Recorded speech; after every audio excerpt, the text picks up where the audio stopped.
Apa kabar? Luar biasa. Haleluya, puji Tuhan. Terima kasih ya Mbak Dewi sudah hadir untuk mau berbagi di dalam kehidupan apa yang telah Tuhan Yesus kerjakan di dalam hidup Anda. Pada malam hari ini teman-teman sudah menunggu kita untuk Mbak Dewi bisa bersaksi supaya setiap kita bisa dikuatkan dan diberkati oleh karena Tuhan Yesus begitu nyata di dalam kehidupan Anda. Oke, Mbak Dewi, waktu dan tempat saya serahkan kepada Mbak Dewi. Silakan Mbak Dewi. Shalom, terima kasih kepada Pak Pendeta Yusuf Manubul memberikan kesempatan kepada saya untuk bersaksi tentang kasih karunia dari Tuhan Yesus memilih saya untuk menjadi orang yang diselamatkan. Saya bercerita dari waktu ibu saya mengandung, beliau tidak menginginkan kehadiran saya.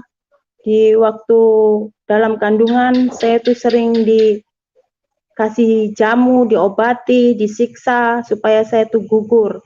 Tapi puji Tuhan, sampai saat ini saya lahir dengan selamat. Itu karena semua kebaikan Tuhan Yesus yang selalu ada dalam hidup saya. Singkat cerita, pada saat saya masuk TK, saya sering disiksa dengan bapak saya. Saya kadang tuh menangis. Saya nanya dengan ibu saya, apakah saya ini anak tiri, atau anak pulung, atau anak pungut.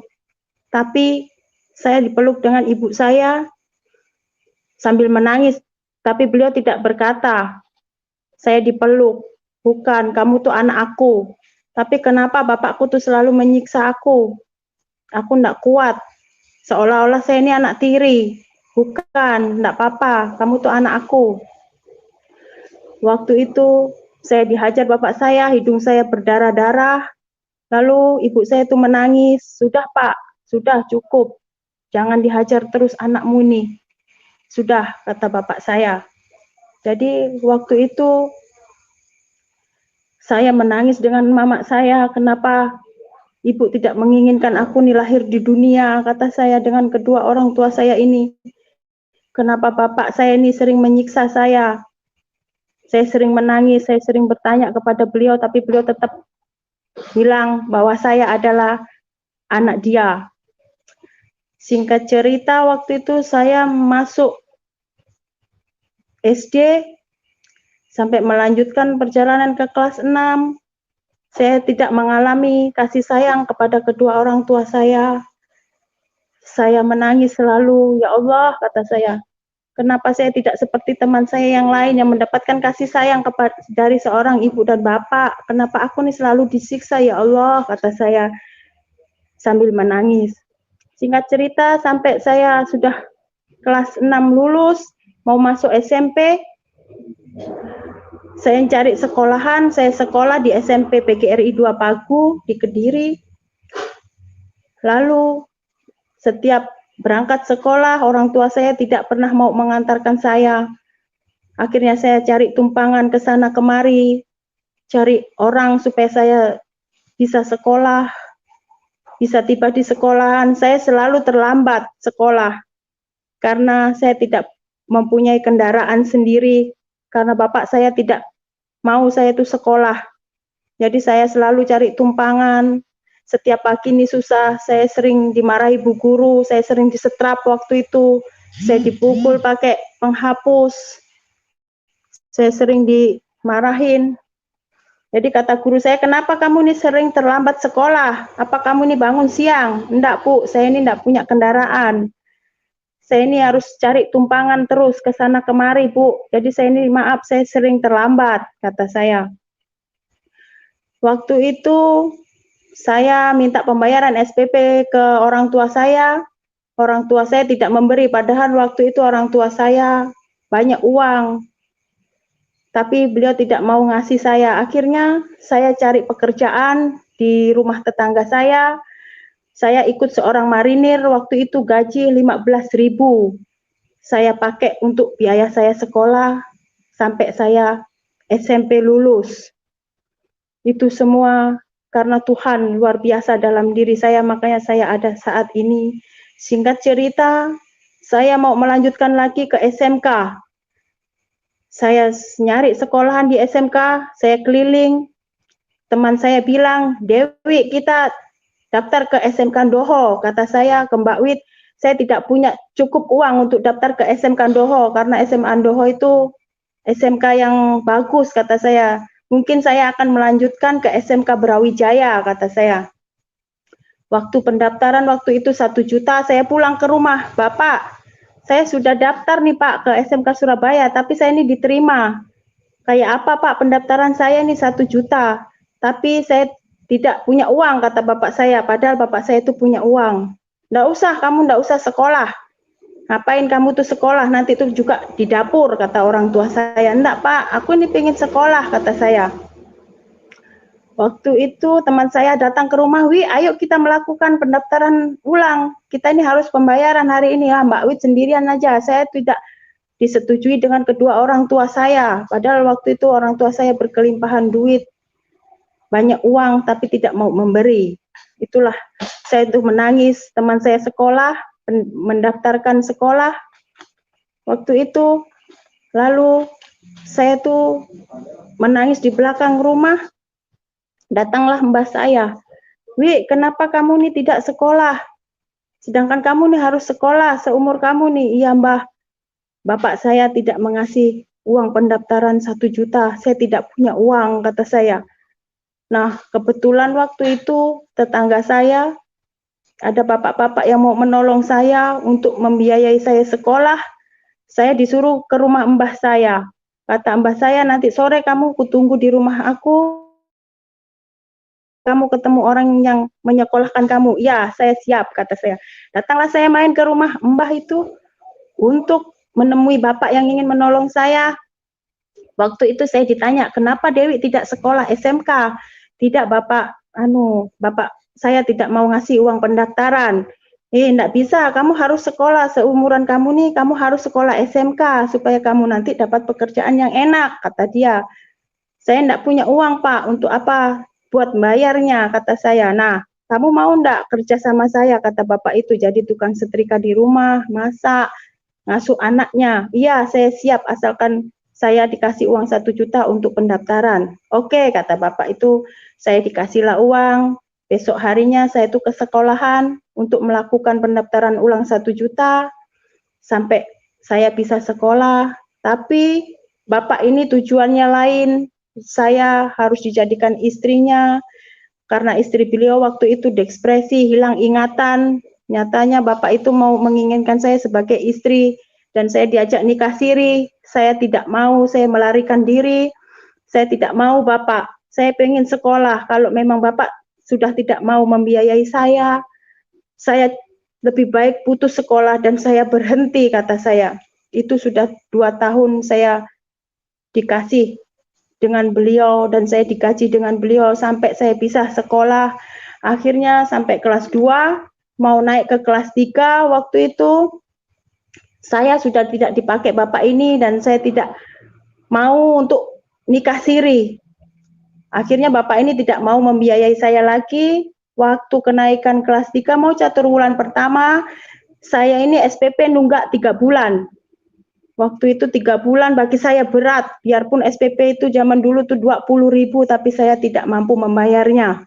Jadi singkat cerita, saya putus sekolah, dan akhirnya saya itu tidak sekolah.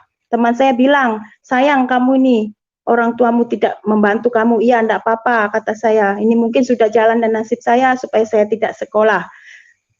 Tapi waktu itu saya sering malam minggu, saya sering keluar malam dengan teman-teman saya nih. Saya pusing, saya pergi ke dukun, nyari dukun. Saya datangi dukun satu, ke dukun yang lain. Kenapa hidup saya seperti ini, kata saya.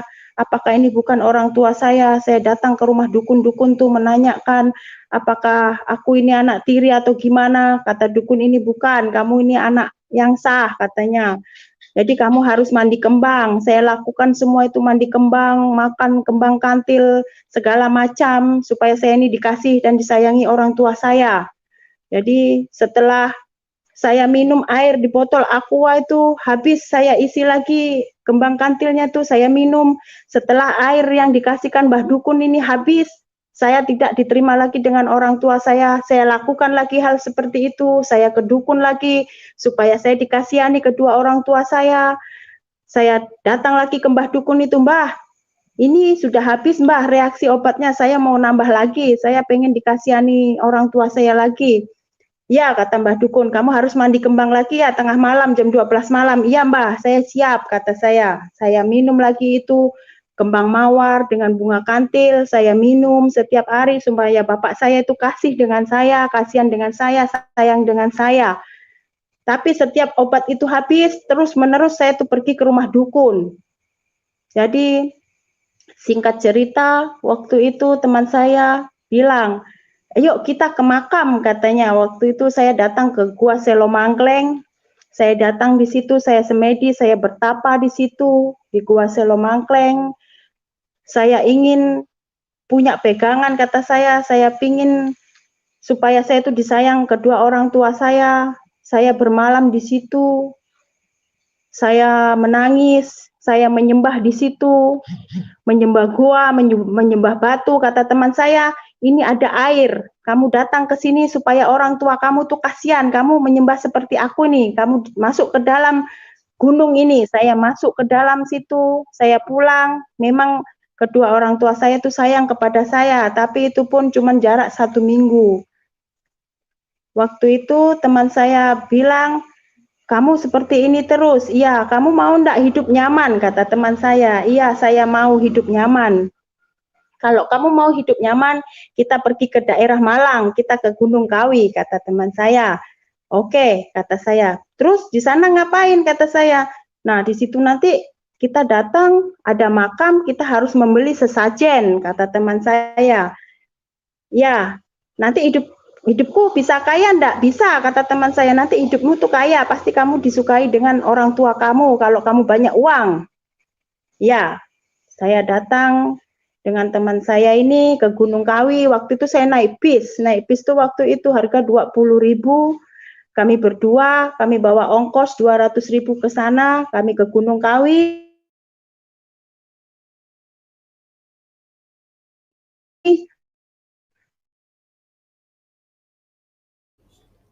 Tunggu.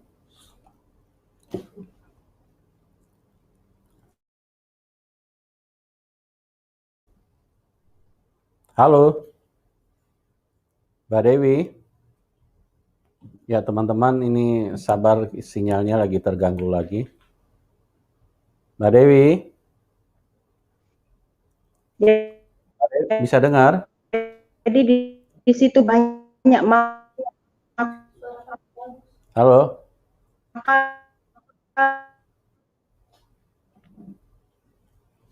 Mbak Dewi bisa dengar? makam, banyak makam-makam. Halo, Mbak Dewi. Ya, Mbak Dewi. Mbak Dewi. Ya sabar ya teman-teman ya. Ini sinyal kurang mendukung. Ya, kita upayakan untuk tersambung kembali sama Ibu Dewi ya. Sabar teman-teman ya. Oke, nanti segera dihubungkan kembali ke Ibu Dewi supaya bisa masuk ulang.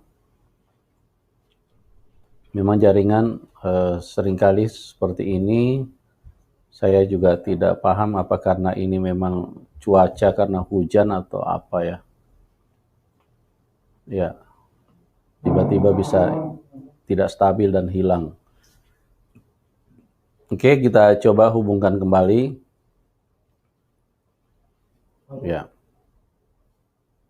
Jadi Ibu Dewi ini adalah satu pribadi yang mengalami tekanan yang cukup hebat, baik dari dalam keluarganya sendiri, karena dia merasa dia diperlakukan dengan keras, dengan kasar, bahkan papanya sendiri sering menganiaya beliau. Tetapi Hal itu membuat Mbak Dewi menjadi tidak nyaman, bahkan berusaha untuk mencari pertolongan ya di dalam menjalankan imannya, keyakinannya di tengah-tengah kehidupannya yang serba tidak jelas. Dia coba berusaha untuk supaya kuasa-kuasa okultisme atau dukun-dukun yang dia datangi itu bisa membuat dia mendapat pengasih atau sesuatu yang bisa membuat orang lain berbelas kasihan kepada dia, khususnya orang tuanya. Tapi ternyata dukun-dukun yang dia datangi, kuasa okultisme yang dia jumpai atau dia geluti atau dia jalankan sebagai orang yang ingin memiliki kuasa supaya orang tuanya bisa mengasihi dia dan hidupnya bisa mendapatkan kebahagiaan, tapi ternyata tidak. Semua kuasa-kuasa dunia tidak ada yang mampu, ya. Di dalam hidup ini saya perlu tegaskan kepada kita bahwa hanya ada dua kuasa. Hanya ada dua kuasa. Kuasa Tuhan dan kuasa setan. Kalau kita tidak berjumpa dengan Tuhan yang benar, maka kita akan berjumpa dengan setan tanpa kita sadari, ya. Sekalipun itu mungkin melalui orang pintar, orang bodoh, ya. Banyak orang kan seringkali cari orang pintar atau yang disebut dengan dukun, ya. Itu adalah kuasa-kuasa kegelapan, kuasa setan yang sangat berbahaya. Nah, apa yang terjadi? Tadi Ibu Dewi sudah menyatakan bahwa tidak mengubahkan, orang tuanya tetap saja terus memperlakukan beliau dengan kasar, dengan keras. Dan beliau semakin tersiksa, ya. Bahkan di dalam perjalanan hidupnya seringkali dia dimanfaatkan oleh laki-laki hidung belang beberapa kali. Ya, nanti kita akan dengarkan, kita lagi coba hubungkan supaya Ibu Dewi bisa tersambung kembali dengan kita. Ya, tim tolong segera dihubungkan lagi karena Ibu Dewi lagi cari posisi ya supaya sinyalnya bisa jelas ya. Ya, teman-teman, memang begitulah produk-produk yang ada sekarang ini, produk dunia, semua tidak ada yang pasti, ya. Yang pasti itu hanya Tuhan Yesus. Kalau Tuhan Yesus itu tidak ada yang berubah. Ibrani 13 ayat 8 menyatakan Tuhan Yesus tetap sama. Kemarin, hari ini, dan hari esok, dan seterusnya. Dia tidak pernah berubah. Kuasanya, kasihnya. Tapi kalau dunia, produk-produk dunia ini sebentar-sebentar berubah. Ya, kita akan coba kembali hubungkan karena Ibu Dewi lagi coba mencari posisi supaya sinyalnya bisa menjadi jelas. Beberapa kali Ibu Dewi jatuh ke tangan laki-laki hidung belang, ya, yang artinya memanfaatkan keremajaannya dia pada waktu itu, ya, di usia yang masih muda karena situasi yang begitu menekan. Dia tidak punya jalan keluar. Imannya tidak membuat dia bisa melihat terang. Tetapi disitulah Tuhan Yesus adalah Tuhan yang baik, Tuhan yang berkuasa, sehingga Tuhan Yesus pada waktu itu datang dan menjumpai Ibu Dewi dan memberikan jamahan, pertolongan, mujizat, sehingga beliau mengalami hal yang luar biasa, ya, mengalami berkat yang luar biasa. Oke, kita sambungkan kembali sama Ibu Dewi. Ibu Dewi bisa dengar saya? Ya, bisa Pak. Ya, oke, Ibu. Ya, kameranya bisa ya, oke. Kameranya dituruni sedikit ya, Bu. Biar simetris, biar sejajar dengan posisi Ibu. Kameranya dituruni sedikit. Oke. Diturunin. Oke. Ya, oke. Sudah Bu, sudah cukup, kelewatan. Ya, oke. Oke. Ke kanan sedikit Ibu, posisi duduknya ke kanan sedikit. Ibu Dewi ke kanan sedikit. Oke. Ya, udah. Silakan Bu, dilanjutkan Bu. Ya, terima kasih Pak. Maaf jaringannya jelek. Ya, Waktu itu saya ke Gunung Kawi. Ya, waktu itu saya ke Gunung Kawi, saya melakukan ritual di situ supaya saya disayangi dengan kedua orang tua saya. Saya melakukan sesajen di situ karena saya dibenci dengan kedua orang tua saya. Saya melakukan ritual di Gunung Kawi selama 1 minggu. Saya tinggal di Kawi dengan para kuncennya. Saya disuruh membeli sesajen dengan harga 329.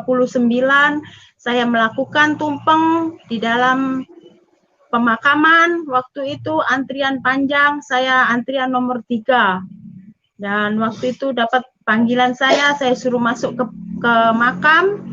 Di makam itu saya melakukan ritual, saya dimandiin kembang, saya disuruh minum bunga, saya minum, saya makan kemenyan, saya ditaburi balat dengan dupa.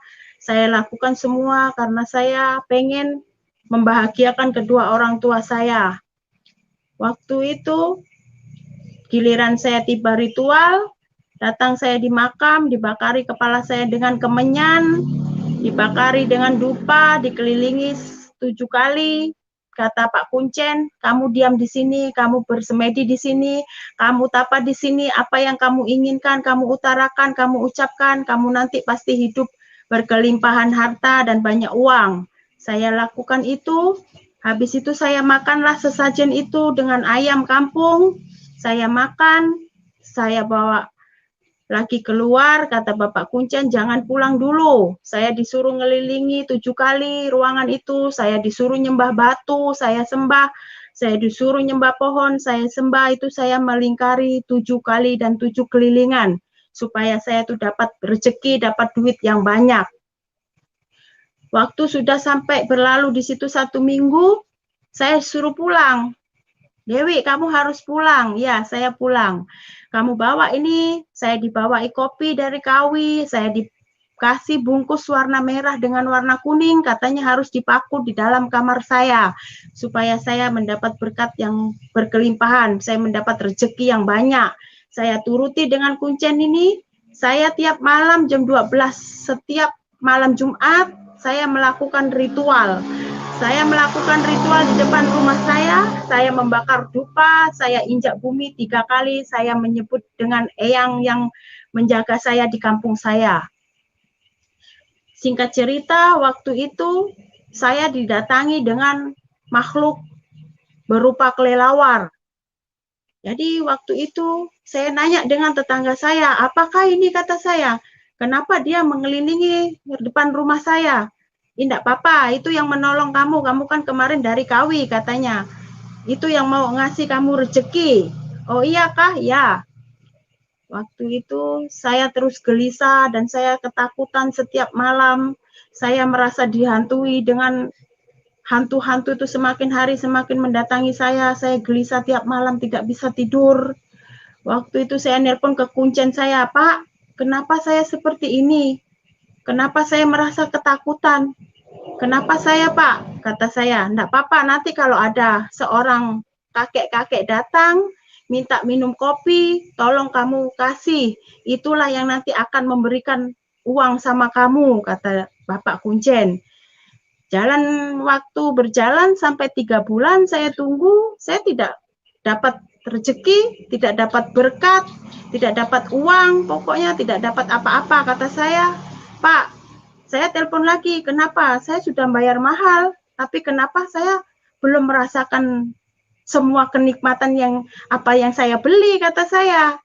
Gimana sih Pak Kuncen nih? Kata Pak Kuncen, sabar dulu, belum waktunya, nanti tunggu setahun, kata Kuncen.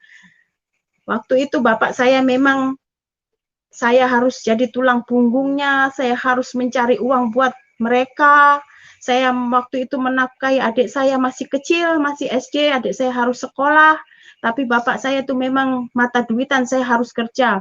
Kalau bapak saya itu saya kasih uang, saya disayang. Tapi kalau saya tidak membawa uang, saya pasti dihajar terus-menerus. Waktu itu singkat cerita, ada tetangga saya bilang seperti ini, Wi, ya, kamu mau ndak datangi makam Pak Demu? Kata orang tetangga saya, Pak D yang mana? Saya kan gitu. Ada kakak bapakmu tuh meninggal, makamnya tuh luar biasa katanya. Kalau kamu mau ke situ, ke makam Pak D kamu itu katanya, disitulah nanti kamu pasti dikasih dengan orang tuamu, karena makam Pak Demu tuh sangat sakral dan semua orang susah menderita semua ke situ katanya. Saya coba, saya minta kasih tahu di mana tempat makam Pak D saya yang meninggal. Kata saya ke tetangga saya, ayo ku antar. Di bawah pohon itu kan di makam itu ada pohon besar, pohon Kamboja, tapi paling besar, terus bentuknya itu lain daripada yang lain. Nah, Pak D saya tuh di bawah itu makamnya. Saya datangilah dengan Pak D saya ngambil tanah. Ambillah tanah Pak D kamu taburkan di depan rumah kamu. Pasti kamu nanti tuh enak hidup kamu. Iya, kata saya, pasti kamu tuh nanti senang lah orang tuamu. Kamu enggak bakal menderita, enggak bakal susah. Pokoknya kamu hidup kaya, kata tetangga saya. Saya lakukan, saya ambil tanah segenggam, saya ambil, saya bawa pulang, saya taburkan sambil saya ngomong, ya Allah, ini tanah ini ku taburkan di sini supaya Pak D ku ini ngasih rezeki, ngasih uang dengan saya, aku disayang mamaku, disayang bapakku, kata saya. Saya tabur di situ, selang 1 minggu ada sosok besar di dalam pagar di depan rumah saya, sosok semacam genderuwo. Saya tuh takut. Kata Pak Ran tuh almarhum, nggak usah takut, itu tuh Pak D kamu yang akan menjagakan kamu, katanya. Pokoknya kamu nanti itu ditolong dengan dia, itu yang akan menyelamatkan kamu, kata Pak Ran. Jadi semakin mendekati saya itu sesosok halus. Saya takut, semakin saya menjerit. Apa ini, kata saya, Pak D, kenapa sampai ini menjadi besar? Kalau memang sampai ini Pak D saya, kata saya, tolong jagakan aku, lindungi aku kasih uang supaya bapakku tuh senang, sayang sama aku, supaya aku ini tidak menderita, tidak kere seperti ini, kata saya. Tidak susah, selalu susah. Jadi waktu itu, singkat cerita, saya sudah rusak, saya sudah frustasi, bapak, ibu saya, keluarga bapak saya tidak suka saya, membenci saya, semuanya pokoknya tidak mau nerima saya. Akhirnya saya tuh merantau ke Surabaya.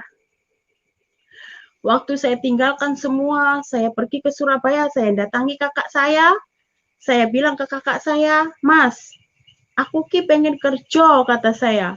Aku ki selalu menderita seperti ini, tolonglah sampai carikan pekerjaan, biarpun jadi apa aja itu. Kata kakak saya, kamu aja SMK ndak lulus, mau kerja apa? Di sini nih yang dicari nih SMK, kata kakak saya. Kakak saya waktu itu bekerja di perusahaan sepeda pabrik Tiger namanya, bikin sepeda ontel. Jadi kata kakak saya, ndak bisa, kamu ikut aku aja, nanti ku carikan, mau kerja apa aja nanti ku carikan.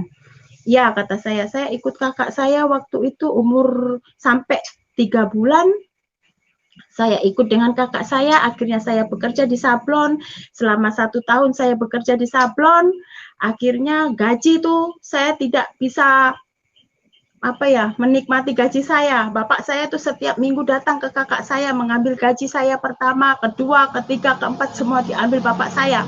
Akhirnya setahun saya ikut kakak saya sudah mengenal dunia luar, saya bebas, saya pokoknya bebas ke sana kemari, namanya anak ABG waktu itu saya brutal, saya nakal, saya tahu pokoknya datang ke Surabaya waktu itu ada zaman dulu Tunjungan Plaza.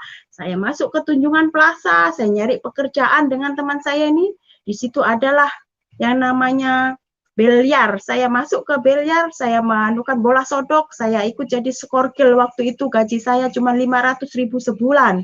Belum bayar kontrakan, belum ini, belum itu, kata saya. Saya kerja di Tunjungan Plaza selama 4 tahun jadi skorgil biliar. Tapi waktu itu manajer saya suka sama saya, tapi saya menolak, saya tidak mau untuk nikah siri. Manajer saya itu mau menikahi saya karena saya tidak mau, akhirnya saya dipecat. Jadi saya tuh frustasi, saya tuh bingung mau lari kemana dengan keadaan saya seperti ini.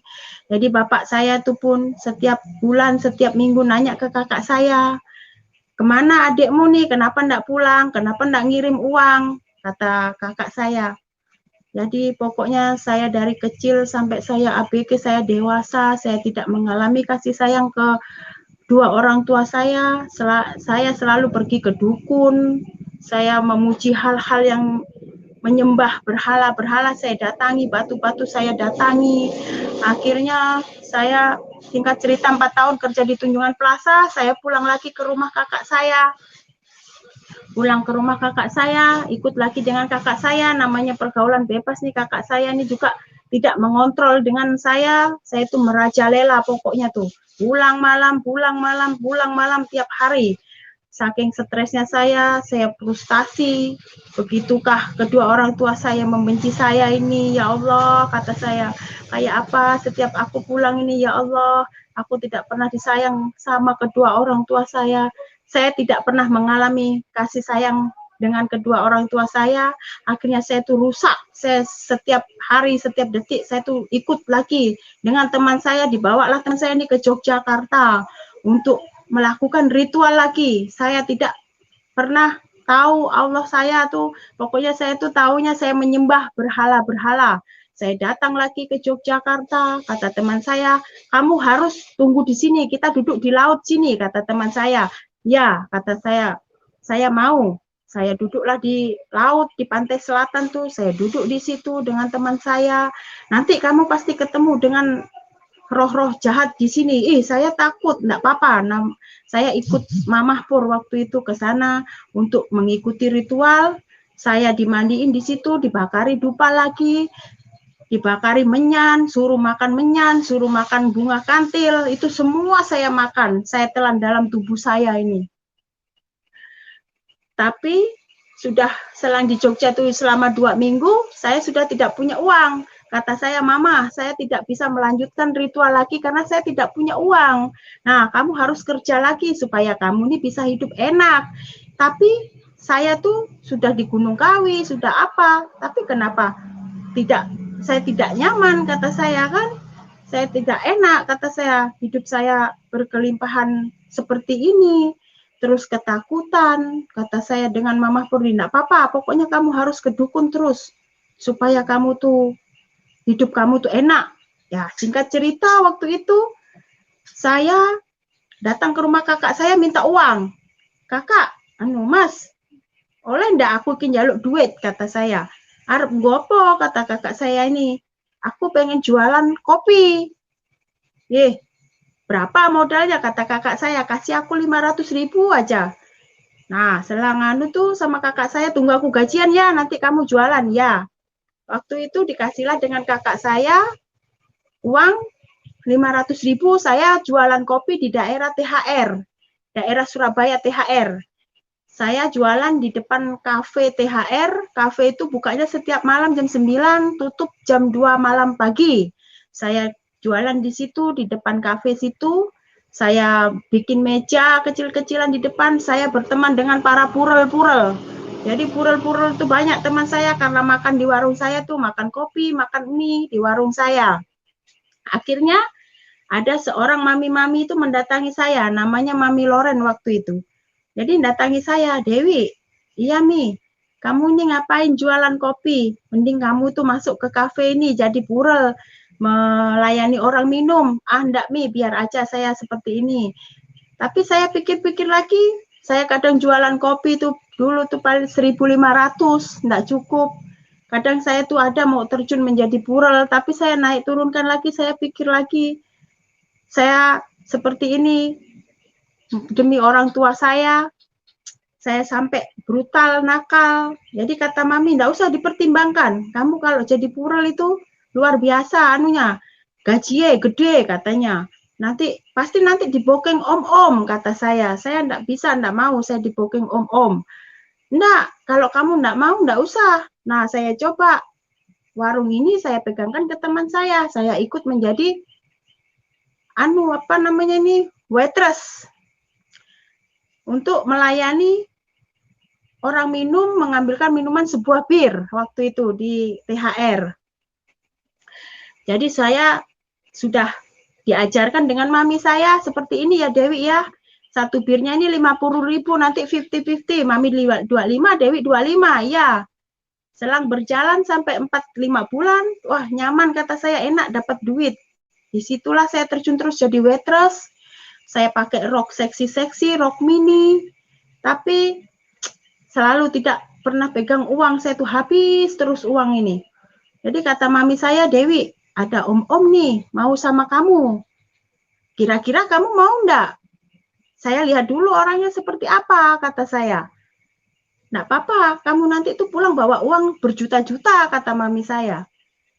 Enggak mau, Mi, biar aja aku jadi waitress, enggak apa-apa, gaji bulanan. Kadang kan pulang malam jam 2, jam 3, saya dapat tip dari tamu, kadang 50.000. Kalau yang baik tuh kadang saya dikasih 100.000. Jadi saya lakukan jadi waitress di situ selama 3 tahun.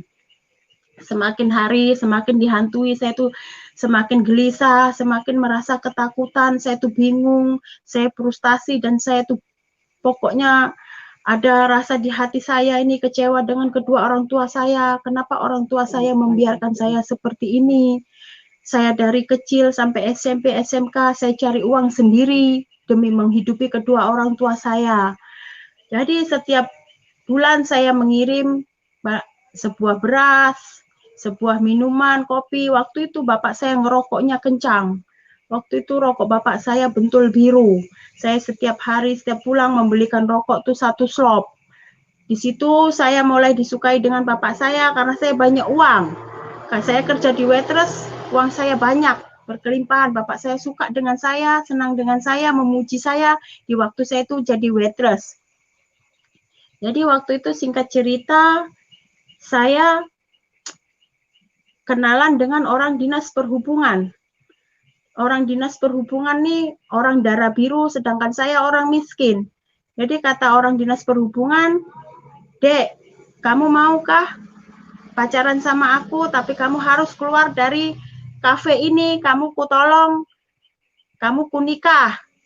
Kalau memang sampean serius dengan saya siap, kata saya.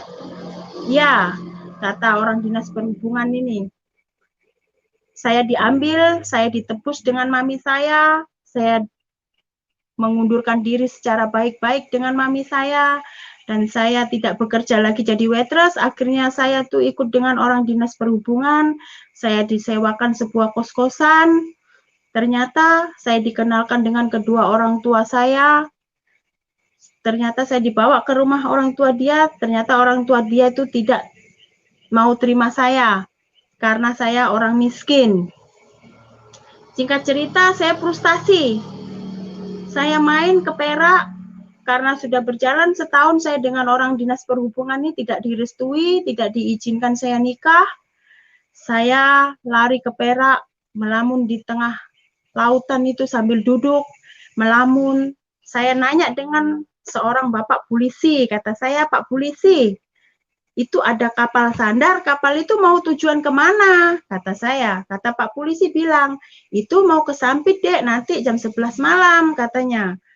Adik emang mau kemana? Enggak, Pak, saya cuma nanya, tapi waktu itu uang saya cuma 350.000, sedangkan saya tidak bawa apa-apa di badan, cuma badu di badan dengan sandal jepit. Sandal jepit pun terus busuk. Jadi kata saya sudah frustasi, saya dibenci orang tua saya tidak pernah mendapat kasih sayang orang tua saya, aku ini harus merantau, kata saya. Nggak tahu tujuan saya ini kemana, pokoknya aku harus merantau, aku harus meninggalkan kampung ini, aku harus meninggalkan Surabaya, aku harus meninggalkan Kediri, aku harus meninggalkan kedua orang tuaku, aku harus meninggalkan keluargaku, kata saya. Supaya saya hidup tidak penuh dengan kesedihan, penyiksaan, kata saya harus berangkat malam ini, biarpun ada uang di tangan saya cuma 350.000, kata saya. Waktu itu kata Pak polisi, Adek, jangan dulu, Dek. Kalau bisa, jangan pergi dulu. Kamu di sini aja. Kamu ini masih remaja, masih stabil. Aturan kamu tuh nggak usah jauh-jauh, apalagi di Kalimantan ini, Dek. Keras, kamu ini nggak tahu. Di sana tuh orang Dayak, apa segala macam nih. Orangnya tuh makan orang, katanya. waktu itu. Nah, waktu itu, masa Pak? Iya, kamu sudah pernah ke sana belum? Belum, kata saya. Oh iya kah? Iya. Jadi waktu itu saya tetap nekat. Saya harus pergi Pak. Saya harus pergi, kata saya. Nah, harga tiket saya tanya. Waktu itu 120.000, saya belikan tiket. Saya sampai menunggu jam 11 malam. Jadi saya tuh duduk melamun, saya mengingat waktu dihajar bapak saya, waktu tidak dikasihani orang tua saya, waktu saya pergi ke kawi, saya ritual ke dukun-dukun, saya mengalami rasa ketakutan, rasa dihantui terus dengan setan. Jadi saya tuh melamun, saya harus merantau. Siapa tahu saya merantau ini, saya dapat hidup yang kekal, hidup yang nyaman, hidup yang tidak penuh dengan penderitaan, tidak penuh dengan penyiksaan, kata saya harus berangkat malam ini juga. Singkat cerita, trompet kapal sudah berbunyi, potot. Saya lalu disuruh naik, saya naiklah ke kapal itu. Saya menangis, ya Allah, saya ini di Kalimantan tidak ada yang saya tuju, ya Allah. Sedangkan saya dari kecil sampai saya remaja, sampai saya besar, saya tidak pernah mendapatkan kasih sayang orang tua saya, ya Allah, kata saya. Lebih baik saya tuh merantau, biarpun di rantauan saya tuh tidak tahu siapa-siapa. Waktu itu datanglah seorang bapak-bapak dengan seorang ibu menghampiri saya. Adek, mau kemana, Dek? Saya mau naik kapal ini, katanya ke Sampit, tapi Sampit ini saya tidak tahu mana yang saya tuju, kata saya. Ikut aku aja, Dek, mau enggak kerja di rumah makan, katanya. Iya Pak, saya mau, supaya saya bisa hidup di rantauan orang, supaya saya bisa makan. Waktu itu ditanya identitas saya, bawa KTP, Dek. Iya, saya bawa. Saya diminta KTP saya tuh, oh ya, pegang aja ya, katanya. Nanti jangan jauh dari saya. Ya, begitu jam 12:30 kapal mulai berjalan sampai di tengah laut, saya tuh menangis.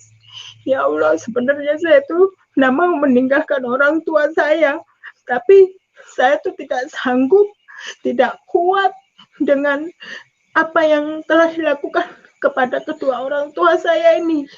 Bapak saya pokoknya sadis, kasar dengan saya, ya Allah. Kenapa aku seperti ini, ya Allah, kata saya. Saya ini menuju Kalimantan, melanjutkan perjalanan, saya tidak ada yang saya tuju, semoga Allah tuh melindungi saya, dan saya tuh dijagakan, kata saya dengan Allah ini. Setiba perjalanan 2 hari, 2 malam, sandarlah di Sampit waktu itu kapal ini, saya dikasih makan dulu dengan kedua orang ini, saya dikasih minum, saya dikasih baju, saya dibelikan pakaian, dibelikan sepatu, saya disuruh mandi. Kamu mandi dulu, Dek, kita nginap dulu sehari semalam, karena tujuan kita ini masih jauh. Oh iya Kak Pak, iya. Saya masuk, saya mandi. Waktu itu, setelah saya habis makan, kata bapak itu sama ibu itu, ayo Dek, kita naik travel ini, kita menuju ke Parenggean, katanya. Masih jauh Kak Pak? Iya, masih jauh, kata bapak ini. Mumpung ada travel, ya, naiklah saya. Waktu sudah nyampe di Parenggean, rupanya saya ini masih dioper lagi dengan orang. Ya Allah, kata saya, Adek tunggu sini ya, nanti ada yang jemput, katanya. Ya Allah, kata saya, aku ini mau dikirim kemana lagi, ya Allah, aku tidak mau, ya Allah, aku ini tidak punya siapa-siapa, kata saya, aku ini gimana nantinya. Jadi kata orang ini, rupanya menjual saya dengan orang yang satu. Saya waktu itu dijual dengan harga 2.500.000. Jadi sesampailah di rumah orang Dayak ini, saya di situ, kata ibu itu, kamu harus mengganti karena aku ini membeli dari orang ini seharga 2.500.000. Iya Kak, kata saya, iya, kamu harus ganti. Saya menangis lagi. Saya masuk kamar, saya dikasih di dalam kamar, ini kamar kamu. Nanti kalau enggak ada baju, enggak ada sandal, enggak ada sabun mandi, kamu bilang dengan saya ya. Iya, kata saya. Tapi saya tuh tidak tahu itu tempat apa. Jadi saya lihat tuh rumah kecil-kecil, kotak-kotak banyak di pinggir jalan tuh, Pak. berjajar-jajar, tapi saya tidak tahu itu rumah apa, kata saya. Jadi ada teman saya, ada teman yang satu kamar dengan saya bilang, kamu ini loh, kenapa kamu masuk di sini? Kamu ini masih muda, kata teman yang sebelah. Emang ini tempat apa sih, Mbak? Kata saya. Kamu ini loh dijual di sini nih. Kamu tuh tadi tuh germo, Kata saya, germo, iya. Kamu tuh dijual dengan harga yang berapa tadi? Saya tidak tahu karena tidak ada pemberitahuan dari awal, kata saya. Pas saya sudah waktu 1 hari, kata ibu itu saya diketuk, adik sini dulu, duduk di sini. Sudah makan? Belum. Nah, saya diambilkan makanan dan saya dikasih minuman. Akhirnya ibu itu cerita, saya disuruh kerja di situ, saya disuruh melayani orang laki-laki, saya disuruh menjadi pelayan para pria. Kalau malam tuh hadir orang laki-laki dari perusahaan mana aja, supir-supir mana aja tuh pada datang milih perempuan. Saya tuh kaget. Ya Allah, kata seperti ini rupanya. Berarti aku nih dijual. Iya, kamu nih dijual. Kamu malam ini harus melayani orang itu. Itu tuh banyak uangnya. Tapi saya berontak, saya menolak, saya masuk ke kamar. Saya dikurung selama 1 minggu. Saya tidak diberi makan, tidak diberi minum, pokoknya tidak dikasih apa-apa. Saya harus mengembalikan uang sebesar 2.500.000. Tapi saya itu menangis, ya Allah, uang segitu banyaknya saya ini tidak bisa kalau saya tidak bekerja, kata saya. Singkat cerita, waktu itu sudah saya dapat di situ 2 minggu. Akhirnya ada seorang laki-laki menolong saya diketuk, ayo kamu keluar kalau memang kamu enggak mau kerja di sini, tapi aku ini ada uang waktu itu 150 saya diberi, kamu naikkan taksi, katanya kamu turun sesampainya uang ini, kata orang itu. Saya tidak kenal, oleh karena dia melihat saya menangis, melihat saya itu tidak mau melayani orang, akhirnya saya itu disuruh pulang, dibekali uang cuma 150.000. Waktu itu saya ikut travel itu, saya ikut dengan dia, ternyata uang 150.000 itu tidak cukup sampai dengan tujuan saya. Saya diturunkan di tengah sawit. Saya tidak mengenal itu daerah mana. Saya tidak tahu itu di mana. Saya berjalan kaki. Di tengah-tengah waktu itu saya turun jam 11 siang. Saya berjalan terus sepanjang jalan menyusuri sawit. Saya tidak tahu saya di mana.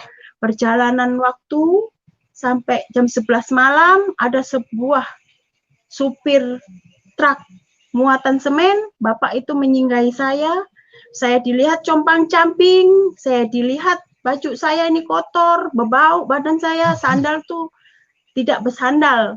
Jadi kaki saya ini bengkak kena duri sawit nih. Jadi kata bapak, silahkan naik adik, kamu nih malam-malam mau kemana? Kata saya tidak tahu Pak yang saya tuju. Nah, di sini nih rawan katanya, kamu naik ke sini. Kamu naik, kata bapak ini. Iya, kata saya numpang, saya takut. Ya Allah, mau dibawa kemana lagi saya ini, ya Allah, kata saya ini mau dibawa kemana lagi? Jangan sampai saya ini, ya Allah, dibuang di tengah jalan, kata saya. Saya menderita, kata saya, ya Allah, apa ini lagi menderita lagi, ya Allah, mau dibawa kemana dengan bapak ini? Kata bapak itu, jangan takut, kata bapak itu, saya tidak akan mencelakai kamu, tapi aku mau menolong kamu, kamu tujuanmu mau kemana? Tidak tahu. Nah, kamu pulang aja lagi ke Jawa, katanya. Saya enggak mau ke Jawa, sedangkan saya waktu itu baru nyampe di Sampit tuh 1 minggu, masa saya harus ke Jawa lagi? Tidak mungkin, kata saya. Udahlah Pak De, saya turunkan di mana aja, saya mau, kata saya. Kata Pak De, ya nanti saya titip di pos satpam, kata Pak De. Di pos satpam itu kami berangkat jam 11 malam, sampai di kilometer 115 itu jam 3 subuh.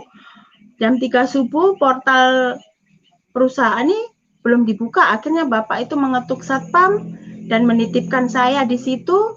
Kata Pak De, aku nitip, ini ponakanku ini mau ke Jawa. Nah, besok itu kan banyak mobil tangki CPO ini masuk, katanya. Ya, besok pasti saya titipkan. Tolong ya, jangan diapa-apain. Ya, siap Pak, kata Satpam ini kepada Pak D. Jadi saya bilang terima kasih kepada Pak D itu. Pak D itu orang Trenggalek. Jadi kata saya, terima kasih ya Pak D. Ya, kamu di sini aja ya, Ndok, katanya. Iya, Pak D, matur suwun, kata saya. Saya dikasih uang 50.000 nih untuk jajan bekalmu besok supaya kamu bisa makan. Ya.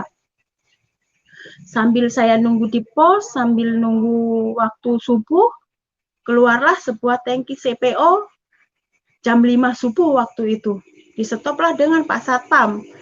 Jadi kata Pak Satpam, bos, bisakah aku nih numpangkan satu orang ini? Dia mau ke kota, kata Satpam. Oh bisa, kata supir itu. Jadi waktu itu saya disuruh naik dengan Pak Satpam, kamu ikut dia.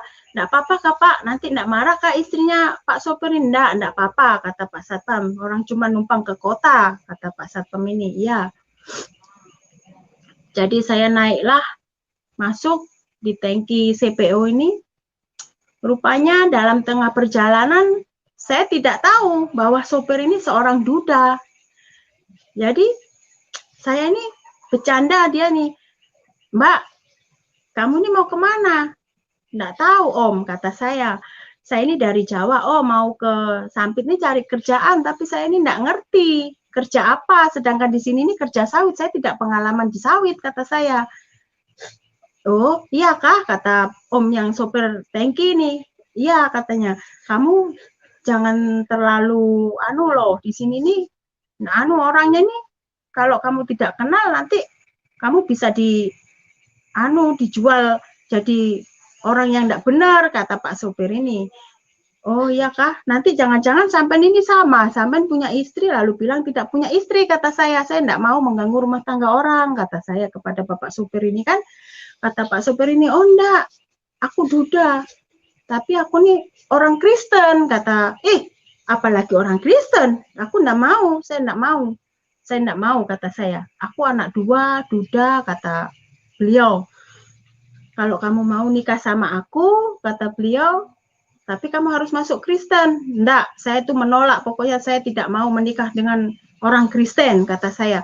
Kalau enggak Bapak, saya minta turun di sini, kata saya, karena saya tidak mau masuk Kristen. Saya tidak mau pokoknya.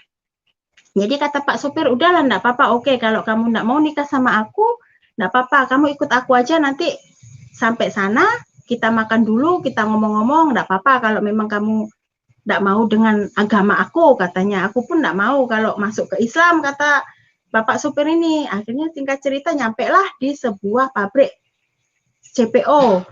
Saya dititip di rumah makan, Ibu tolong ya, ini kasih makan, kasih minum, saya mau muat dulu, kata Ibu warung. Iya, tinggal aja di sini biar sama saya, kata Ibu warung. Ya. Jadi kata Bapak itu, kamu tunggu di sini ya Dek, aku mau masuk muat ngambil minyak CPO, kamu jangan kemana-mana. Iya, kata saya.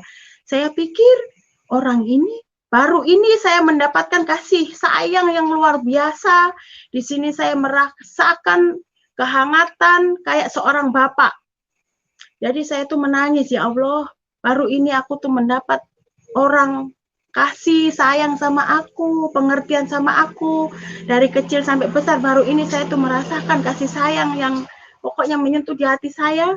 Saya tuh mikir lagi, daripada saya tuh reo di Kalimantan, saya tidak tahu jalur mana-mana, udahlah, enggak apa-apalah, aku masuk Kristen, kata saya.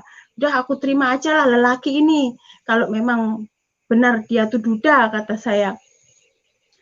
Waktu itu sudah jam 12 siang, beliau datang, ayo kita melanjutkan perjalanan, kamu kubawa ke pembongkaran CPO di daerah Kalebumi Harjo SP2 waktu itu bongkarnya. Jadi saya ikut, saya naik lagi, waktu itu beliau bawa tangki nomor 24. Jadi saya naik ke sebuah tangki, saya dibawa, saya sambil dinasihati, kamu ini masih gadis, masih cantik, katanya, jangan kemana-mana, pokoknya kalau kamu memang mau, kamu nikah sama aku, pokoknya kamu tuh kata beliau nih, aku enggak akan nyanyiakan kamu. Semua lelaki itu biasanya menggombal, Pak. Saya enggak mau, kata saya. Biasanya lelaki itu hanya hawa nafsunya aja, kata saya. Nanti saya ditinggalkan lagi, saya enggak mau. Enggak apa-apa, Dek. Tapi kamu harus terima Yesus, katanya. enggak mau, apalagi agama kafir macam itu, kata saya. Terus sambil ketawa, sambil kami ini bercanda, akhirnya nyampe lah di sebuah pembongkaran CPO ini. Saya disuruh nunggu di depan pos satpam, saya tunggu di situ. Habis itu selesai jam 3 sore. Waktu itu perjalanan pulang kami itu malam. Malam, kata bapak ini, kamu tidur di mana ya? Ya, saya kan enggak punya siapa-siapa di sini, kata saya. Udah, kamu masuk ke mes aja ya, tapi kamu nanti nunggu di pos satpam. Soalnya mes ini tidak bisa kalau orang belum nikah nih jadi satu, kata bapak supir ini. Jadi nanti kamu kujemput. Oh, iya Pak, enggak apa-apa, kata saya. Jadi saya sambil mikir, enggak apa-apalah, oke, aku masuk Kristen, ngikuti orang inilah. Itu saya main-main, saya tidak 100%. Saya hanya main-main, hanya coba-coba masuk Kristen itu. Saya buat main-main lah untuk menyelamatkan diri saya, supaya saya itu tidak terjerumus ke hal-hal yang tidak saya inginkan. Saya ikut dengan beliau sampai di rumah makan Asam Baru waktu itu. Turunlah bapak ini, ayo, katanya, kita singgah makan sambil aku ngambil uang, kata bapak ini. Ya, saya turun makan, waktu itu naiklah lagi kami ke mobil, dikasihlah saya tuh uang sebesar 600.000 waktu itu. Saya dikasih dengan bapak sopir ini kamu terima uang ini, kata saya. Di situ saya menangis. Ya Allah, kata saya, baru ini yang saya merasakan. Saya dikasih uang orang, saya diperhatikan orang. Ternyata orang Kristen tuh seperti ini ya, ya Allah, kataku. Kata saya nih, orangnya sabar, lemah lembut, penuh dengan kasih, perhatian dengan saya, kata saya. Tidak semacam waktu saya nih seperti kayak di neraka lah waktu ikut kedua orang tua saya tidak mengalami seperti saya ikut dengan beliau ini. Jadi saya dikasih uang 600 tuh saya menangis. Saya ini bukan cewek nakal, kata saya ngomong dengan dia.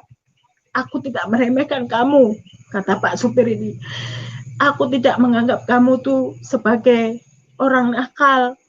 Karena aku nih pengen kamu menjadi istri saya, katanya. Kamu terima uang ini, kamu atur uang ini, supaya kita bisa hidup, kata Bapak supir ini. Akhirnya sambil saya menangis, terima kasih ya Allah. Apakah memang ini jodoh saya ya Allah? Tapi kenapa aku harus ke Kristen? Sedangkan saya ini tidak mau menjadi orang Kristen ya Allah, kata saya. Akhirnya saya menangis. Bapak supir itu menanya, kenapa adik menangis? Saya cerita. Saya lari dari Jawa tuh disiksa kedua orang tua saya brutal, saya datang ke dukun, saya menyembah batu, kata saya. Setelah semua apa yang saya makan, apa yang saya minum, kayak bunga-bunga tuh saya minum, begitu habis, begitu hilang, tapi orang semua membenci saya, menyiksa saya, kata saya, dengan bapak supir ini. Tapi semenjak saya ketemu dengan sampean, saya merasakan kasih yang luar biasa dalam hidup saya. Baru ini saya mendapatkan lelaki yang perhatian dengan saya, kata saya. Ya, kamu tapi harus terima Yesus. Tapi aku tidak mau terima Yesus, kata saya. Singkat cerita, nyampailah di pos satpam 115, saya ditaruh di situ, saya dititip di situ, saya ditinggal di situ. Adek jangan kemana-mana, nanti saya jemput. Iya, dijemput jam berapa ya Om, kata saya. Tunggu aja, pokoknya sampai malam tiba aku datang, kata bapak supir ini. Setelah saya dititip di pos satpam, saya ditinggal di situ, saya dititip, bapak satpam aku nitip ini ya, nanti ku jemput. Oh ya, siap bos. Masuklah Pak supir ini ke area perusahaan, saya ditinggal di situ. Sampainya jam 12 malam, datanglah beliau ini menjemput saya. Jadi kata bapak ini, ayo naik, kita ke mes. Kita ini sembunyi-sembunyi, kata suami bapak ini. Ya. Jadi saya dibawa, dibonceng, saya masuk ke sawit-sawit, tembus ke sawit-sawit, cari blok itu supaya tidak ketahuan orang. Waktu itu nyampe di mes tuh dia tuh langsung muat lagi, tidaknya di rumah jam 1 malam dia langsung ke PKS ngambil CPO lagi. saya dikasihkan kunci rumah itu, kamu masuk ke sini, kalau kamu lapar, di situ ada beras, ada telur, ada segalanya macam, pokoknya lengkap, kata bapak ini. Iya Pak, terima kasih. Di situ saya menangis. Ya Allah, bapak ini baik sekali. Sekalinya bapak ini bukan pembohong, kata saya. Memang orang ini duda, anak dua, kata saya. Nyatanya di mes ini tidak ada istrinya. Ya Allah, terima kasih. Kalau memang aku harus masuk Kristen, enggak apa-apa. Aku mau, kata saya. Oke, singkat cerita,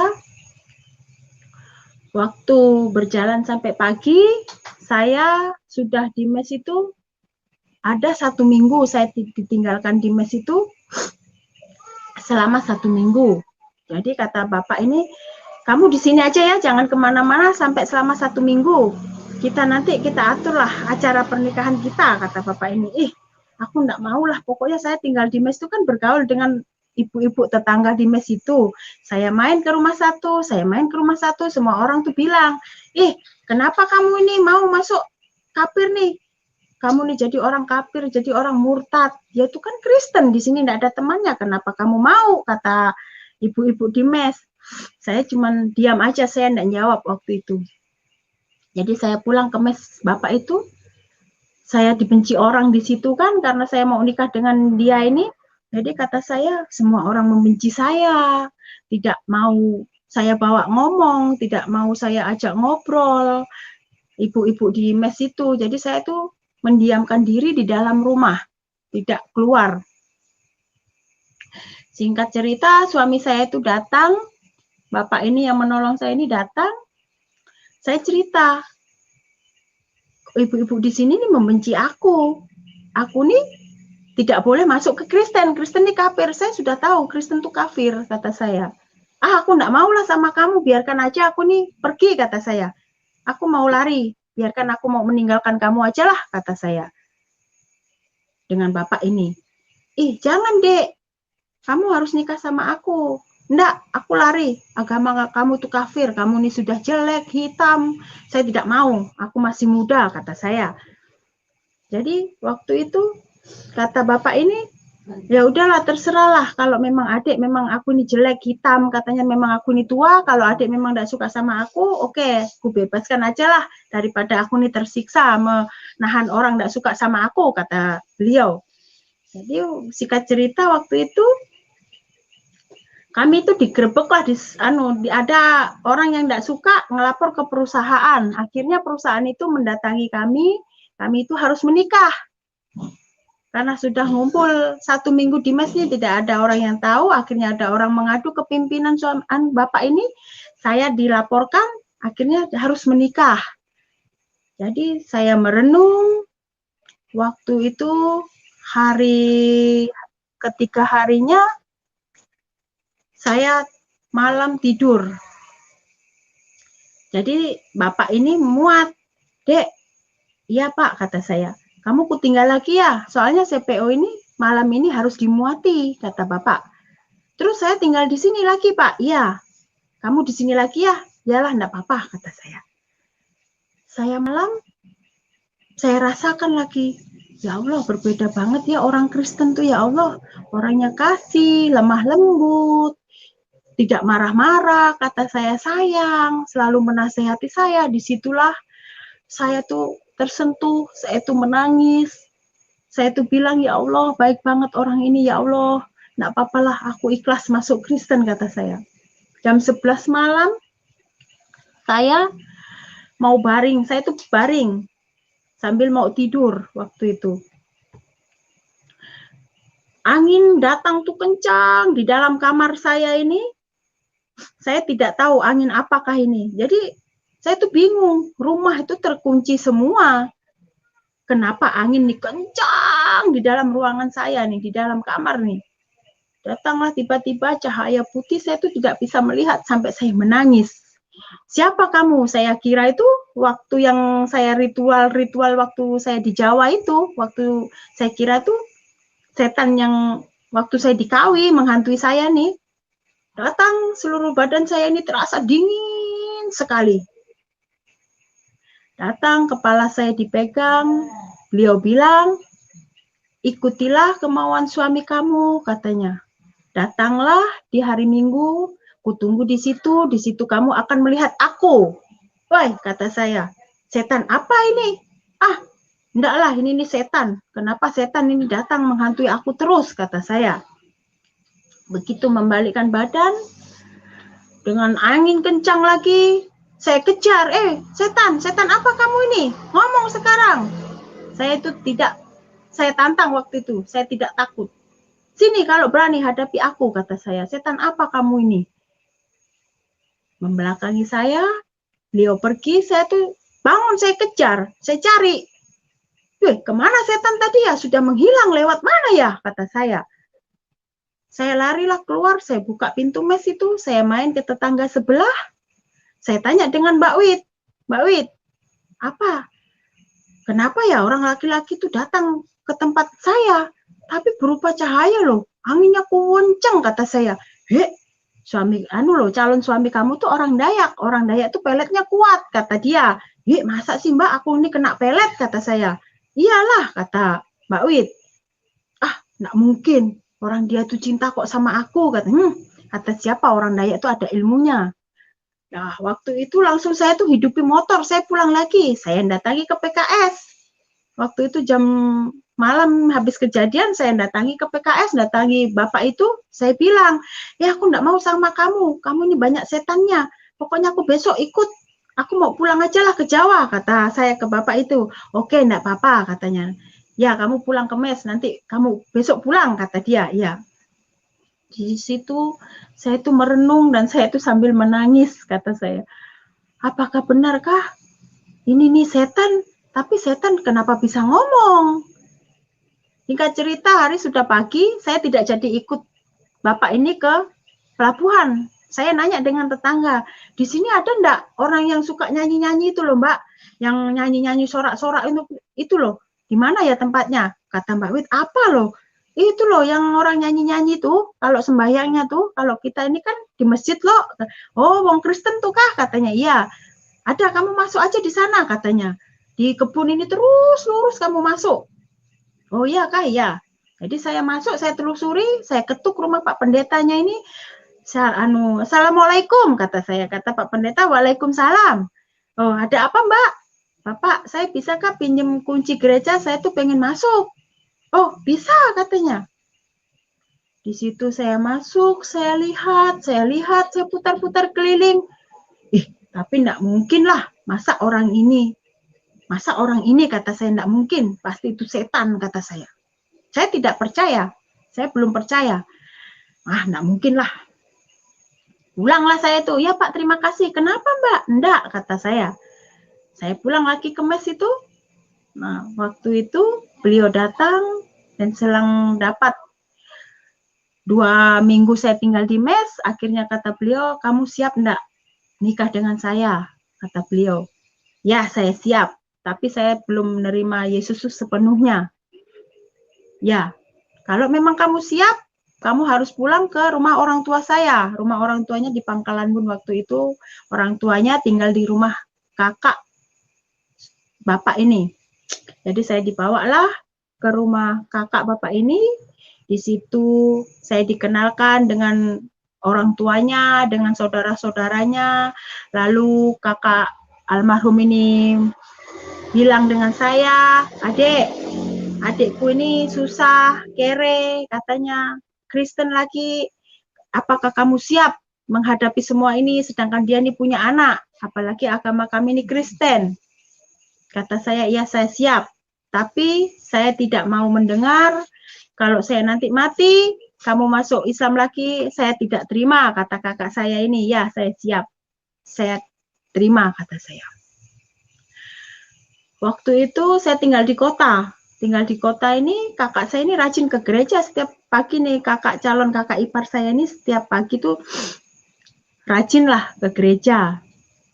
Akhirnya saya tetap tidak percaya, saya tidak mau datang ke gereja. Kata kakak saya, Dek, kamu maunya di gereja apa? Katanya, saya kan enggak tahu gereja apa, kata saya.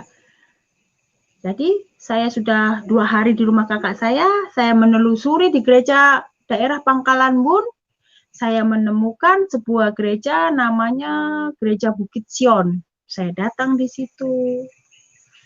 Hari Minggu pertama saya datang, saya ditanya dengan Bapak Pendeta, Ibu orang baru ya? Iya Pak, saya baru ini, saya masuk gereja katanya. Oh iya Kak, nah nanti kita ngobrol ya kata Bapak ini. Ya, ya kata saya.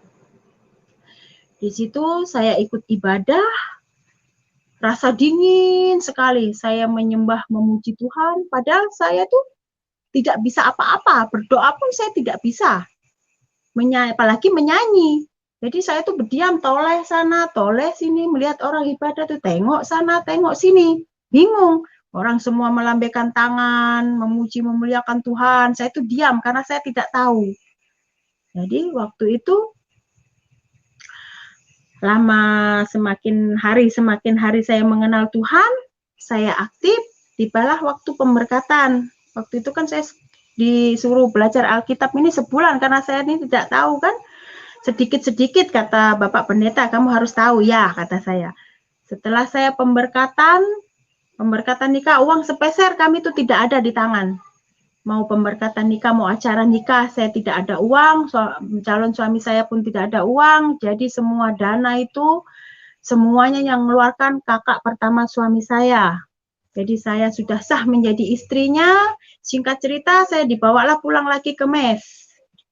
Dan disitulah saya mulai merasakan dan disitulah saya mulai menjadi orang Kristen.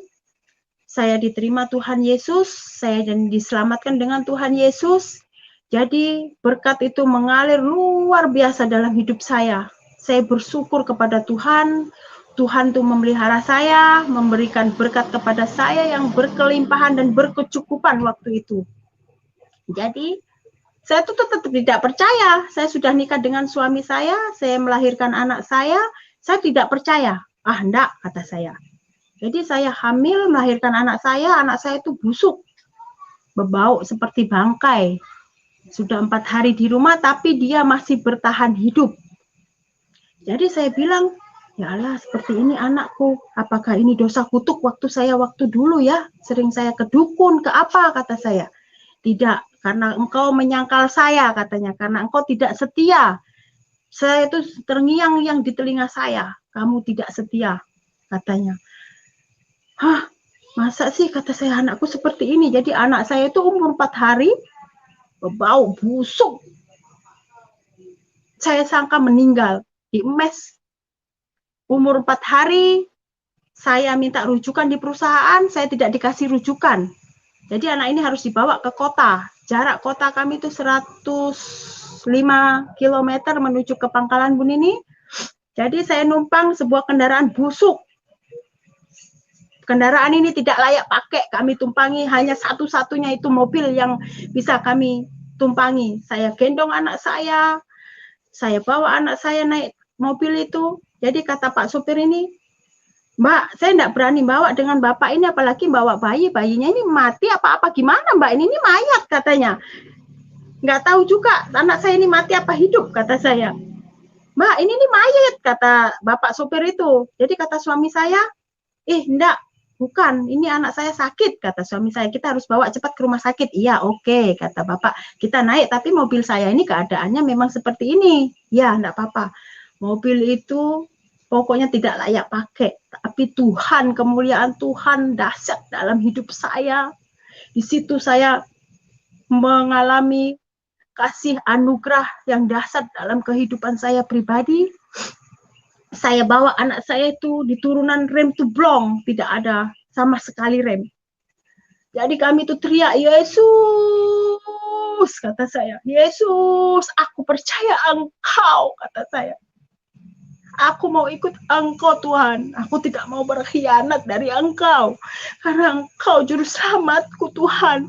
Engkau sudah menyelamatkan jiwaku Yesus. Aku percaya Engkau, kata saya. Sambil saya itu melihat anak saya ini sudah tidak berdaya lagi.